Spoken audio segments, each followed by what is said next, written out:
안녕하세요. 그리스도 중심 성경 읽기에 참여하시는 성도 여러분. 이제 우리는 아주 긴 성경, 이야기는 아니고 이야기로 묻기로는 힘든 성경, 그래도 우리에게 큰 위로가 되는 성경인 시편을 읽게 되었습니다. 사실 시편은 하나로 묶어서 이해하기는 좀 어려운 책입니다. 그럼에도 불구하고 신약 성경은 우리에게 이렇게 말을 해주죠. 에베소서 5장 19절입니다. 시와 찬송과 신령한 노래들로 서로 화답하며 너희의 마음으로 주께 노래하며 찬송하며. 여기서 시, 찬송, 신령한 노래, 이 모든 거는 시편을 가리키는 별명들이에요. 그러니까 이제 에베소서를 쓴 사도 바울은 우리에게 지속적으로 시편을 사용해서 하나님을 노래하고 찬양하라고 명령하는 거죠. 여러분들이 부르는 이제 CCM이나 아니면 우리가 다 같이 부르는 찬송가 가운데서도 시편의 가사를 사용해서 부르는 노래들이 상당히 많습니다. 그렇다면 이 시편은 어떤 특징을 가지고 있을까요? 시편이 가지고 있는 특징들 한 3가지 정도를 기억하고 여러분들이 시편을 읽는다면 시편 읽기가 굉장히 즐거울 수 있습니다. 첫 번째로 시편은 문학입니다. 이걸 굉장히 중요하게 기억을 해야 됩니다. 많은 사람들은 성경을 일종의 법조문이라고 생각하기 쉬워요. 그러니까 성경을 잘 모르시는 분들은 성경이 십계명처럼 뭘 해라 혹은 뭘 하지 말아라 라는 말만 있을 거라고 생각을 하는 거죠.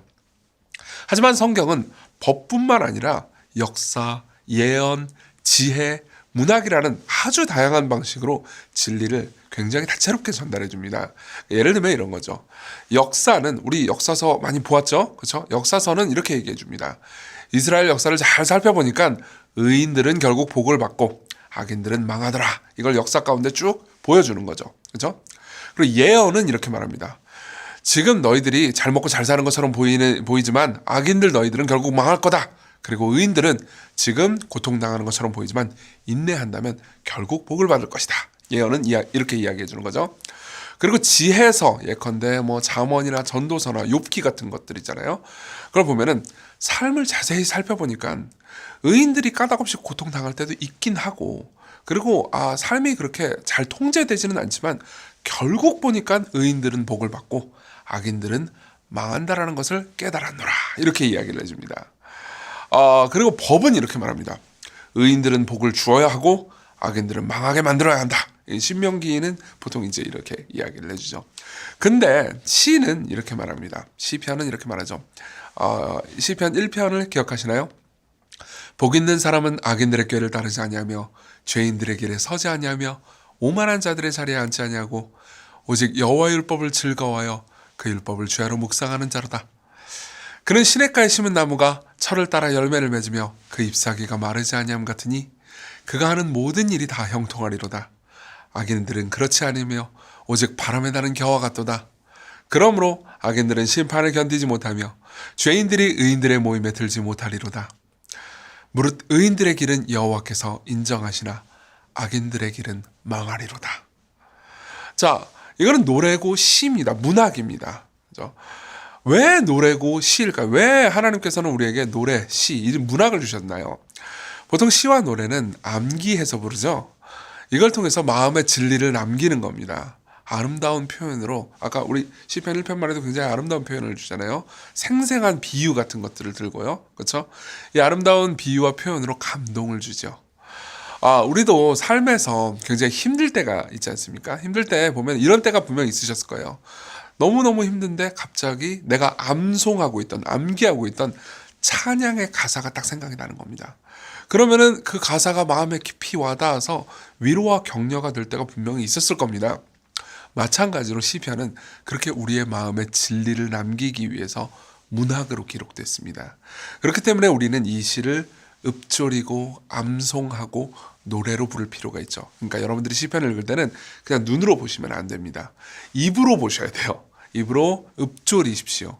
그리고 할 수 있다면은 아까 시편 1편 같은 경우는 저도 암송을 했는데요. 암송을 해보십시오. 그리고 시편으로 작성된 노래 같은 것들 있잖아요. 그걸 자주 불러보십시오. 그게 시편을 여러분들이 읽는 좋은 방법입니다. 그리고 두 번째 특징은요. 시편은 사람의 노래인 동시에 하나님의 말씀이라는 겁니다. 이 사실은 참 놀랍습니다. 성경은 하나님의 말씀이죠. 여러분들 모두가 그렇게 믿고 계실 거예요. 근데 시편의 내용들은 다 시인들이 다윗을 비롯한 다윗은 한 70몇 편 정도를 기록했고요. 여러 시인들이 이제 굉장히 다양하게 기록을 했어요. 근데 이 시편은 성경 안에 있는 권위 있고 영감되고 오류 없는 하나님의 말씀입니다. 이제 사도 바울은요.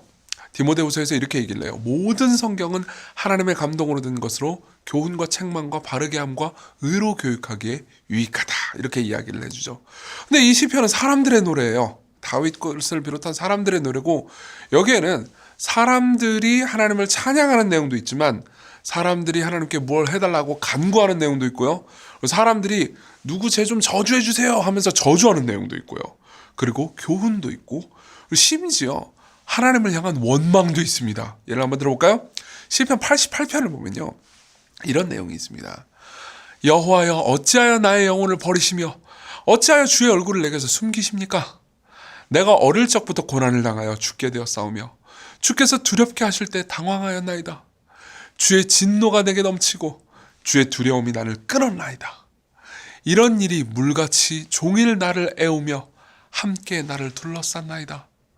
주는 내게서 사랑하는 자와 친구를 멀리 떠나게 하시며 내가 아는 자를 흑암에 두셨나이다.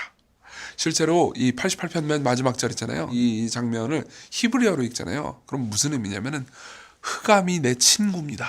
이렇게 말하는 거예요. 그러니까 간단하게 얘기하면 하나님 내 친구 아닙니다. 차라리 어둠이 내 친구입니다. 이렇게 이야기를 하는 거죠. 이거 하나님을 원망하는 내용이잖아요. 그렇죠? 이렇게 하나님을 원망하는 내용이 성경에 실려 있어요.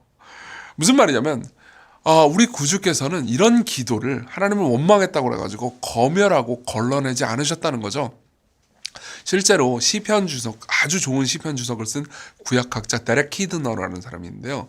이 사람은 시편 주석에서 이렇게 얘기를 해줘요. 성경에 이런 원망 같은 기도가 존재한다는 사실 자체가 하나님이 우리의 형편을 이해하고 계심을 증언해 준다고요. 하나님은 사람들이 절망에 빠졌을 때 어떻게 말하는지 알고 계신다고요. 여러분 이렇게 생각하니까 이 시편이 더 사랑스럽게 느껴지지 않으시나요? 시편은요 우리의 감정을 막 억누르는 게 아닙니다. 검열하는 게 아니에요. 우리의 감정을 솔직하게 다 토로할 수 있도록 도와주고 이러한 내용들이 하나님의 말씀에 실려있고 영감받은 하나님의 말씀이라고 가르쳐줍니다. 그래서 우리는요 이 시편을 사용해서 기도하고 인내하고 하나님을 찾으며 때로는 하나님 앞에 분노와 같은 감정도 쏟아낼 수 있는 겁니다. 여기서 우리는 아주 깊은 위로를 받을 수 있습니다. 이렇게 여러분들이 시편을 사용하신다면요 시편이 여러분들에게 참 좋아질 겁니다. 그리고 마지막으로 세 번째입니다. 시편은 예수님의 노래입니다. 우리 상상을 한번 해볼까요? 예수께서 이 땅에 사실 때 이제 33년간 삶을 사셨잖아요. 근데 그 33년 동안 인간의 삶을 사시면서 안식일에 무엇을 하셨을까요? 우린 주일에 예배를 드리고 교회로 모이잖아요. 그분 뭘 하셨을까요? 당연히 그분도 회당에서 예배를 드리셨습니다. 거기서 그분이 뭘 하셨을까요? 시편, 그때 당시 시편이 찬송가였으니까요. 시편을 사용해서 하나님을 노래하셨을 겁니다. 우리가 교회에서 찬송가를 부르듯 그분 역시 150편에 달하는 이 모든 시편을 노래로 부르셨죠. 그렇다면 그분이 건성건성 부르셨을까요? 아니죠. 우리는 보통 이제 찬송할 때 딴 생각도 하고 그러지만 그분은 예배하러 올 때 하나님을 마음을 다해서 노래하기 위해서 시편을 부르셨습니다. 그분이 이 시편을 부르셨을 거라고 상상을 하면서 시편을 읽어보십시오. 꼭 모든 시편을 읽을 때 다 그걸 생각해 보면서 읽으면 좋습니다. 예컨대 이런 거죠. 22편을 예수께서 부르셨다고 한번 생각해 보세요. 내 하나님이여 내 하나님이여 어찌 나를 버리셨나이까? 어찌 나를 멀리하여 듣지 아니하시오며 내 신음소리를 듣지 아니하시나이까? 내 하나님이여 내가 낮에도 부르짖고 밤에도 잠잠하지 아니하오나 응답하지 아니하시나이다.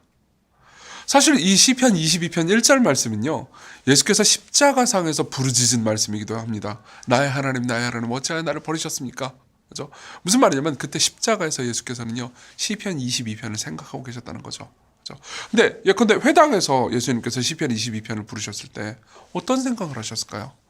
아마도 이제 그분은 자신이 십자가로 가서 죽으셔야 하는 것을 이미 알고 계셨으니까요. 자신의 백성들을 구원하기 위해서 죽음을 향해 가야 하는 처지를 깊이 생각하셨을 겁니다. 그리고 자신의 백성들이 마땅히 받아야 되는 하나님의 외면이라는 저주를 죄가 없으신 그분이 대신 떠안으셔야 한다는 것을 생각하셔야겠죠. 그리고 아버지께서 예수님께 주신 사명, 즉 하나님께서 택하신 자녀들을 위해서 기꺼이 이 십자가를 내가 꼭 져야 되겠구나. 내가 하나님의 저주와 진노를 받는 것은 너무 고통스러운 일이지만 그래도 하나님의 명령에 순종하기 위해서, 그리고 내 백성들을 구원하기 위해서 내가 십자가로 가야 되겠구나. 이런 다짐을 하셨겠죠. 다음 시편도 한번 읽어볼까요? 23편입니다. 여호와는 나의 목자시니 내게 부족함이 없으리로다. 그가 나를 푸른 풀밭에 누이시며 쉴 만한 물가로 인도하시는도다. 하나님이신 분이 사람이 되셔서 우리가 살아가는 삶을 그대로 경험하신 것은 참으로 고단하고 힘든 일이셨을 겁니다. 근데 그러한 그분이 이 시편 23편을 부르면서 위로를 받았을 것을 생각해 보십시오. 그분 역시 우리와 똑같이 성부 하나님을 의지했고요. 성부 하나님의 돌보심 아래에서요, 자신이 부족함 없이 살아가고 있다고 노래했습니다. 이걸 깊이 생각해 보면요, 예수님이 얼마나 우리와 똑같은 삶을 사셨는지 알 수 있죠. 여러분, 이처럼 시편을 읽을 때요, 여러분들은 진리를 문학이기 때문에 마음에 새길 수 있습니다. 노래고 암송을 하면서요. 그리고 여러분들의 마음을 진정으로 토로할 수 있습니다. 그렇죠? 그리고 무엇보다 예수님이 어떤 분이신지, 예수님의 마음을 또 알 수 있죠. 이제부터 이 시편을 깊이 묵상하면서 암송함으로써, 그리고 또 여러 번 마음속으로, 그리고 소리를 내서 읊조리고 기도함으로써 하나님과 깊이 교제하셨으면 좋겠습니다.